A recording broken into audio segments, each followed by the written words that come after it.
સૌરાષ્ટ્રથી ઉત્તર ગુજરાત સુધી તાપમાનના હળવા ફેરફારો.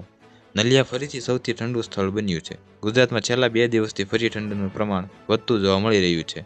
હવામાન નિષ્ણાત A.K. દાસના જણાવ્યા અનુસાર આગામી 11 ડિસેમ્બર સુધી રાજ્યમાં આકાશ સામાન્ય રીતે નોંધપાત્ર સૂકું રહેશે. લઘુત્તમ તાપમાનમાં મોટો ઘટાડો થવાની સંભાવના નહીં હોવાથી અમદાવાદમાં પારો સરેરાશ 17 ડિગ્રીની આસપાસ રહેવાનો અંદાજ છે.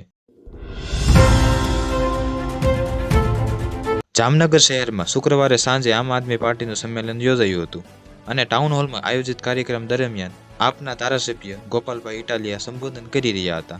જે દરમિયાન તેઓ ઉપર જૂતું ફેંકવામાં આવ્યું હતું અને ભારે અફરાતફરી સર્જાઈ હતી. આખરે આ જૂતું ફેંકનાર વ્યક્તિ મીડિયા સમક્ષ આવ્યા હતા. તેણે પોતાનું નામ છત્રપાલસિંહ જાડેજા અને મેમાણા ગામના રહેવાસી હોવાનું જણાવ્યું હતું. દિલ્હી NCRમાં પ્રદૂષણ ભયાનક રીતે તબાહી મચાવી રહ્યું છે. સરેરાશ AQI 304 પર રહે છે. ઘણી જગ્યાએ 400થી નજીક પણ પહોંચી ગયો છે.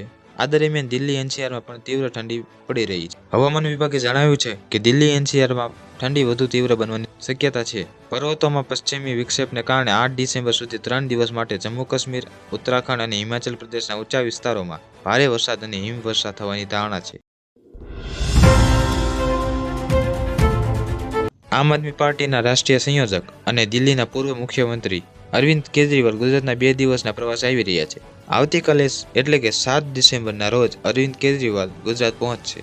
આવતીકાલે સાંજે રાજકોટ એરપોર્ટ ખાતે આવશે અને 3 દિવસ ગુજરાતમાં રોકાશે. આ રણનીતિ તૈયાર કરશે. આમ આદમી પાર્ટી દરમિયાન BLOની વેદના અને ખેડૂત આપઘાત આ ઘટના બાબતે રણનીતિ તૈયાર કરવામાં આવશે.